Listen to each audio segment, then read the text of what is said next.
Hinamon ng Malacanang si Batangas 1st District Representative Leandro Leviste na patunayan ang kanyang mga alegasyon kaugnay sa umano'y insertions sa flood control projects. Iginit din nilang walang pinagtatakpan ng palasyo sa isyong ito. Narito ang report ni Clazel Pardilla.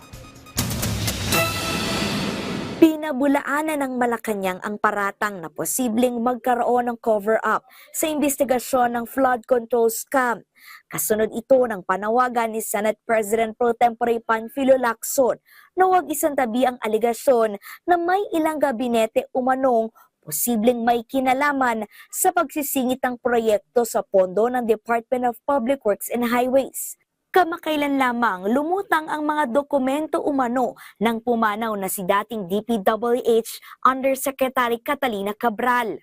Nanindigan ang palasyo na hearsay ang mga akusasyon at hindi beripikado ang listahan ni Leviste.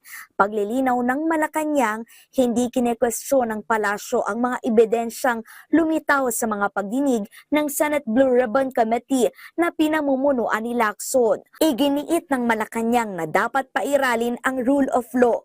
Binigyan din na walang sinuman ang lulusot sa batas. Samantala, hamon ng Malacanang kay Batangas Representative Leandro Leviste, isiwalat ang listahan umano ng mga alokasyon ng proyekto mula 2023 hanggang 2026. Una nang sinabi ni Leviste na maaari itong iberepeka kay DPWH Secretary Vince Dizon.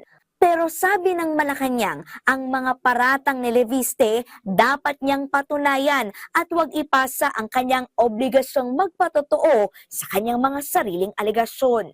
Clazel Pardilla para sa Pambansang TV sa Bagong Pilipinas.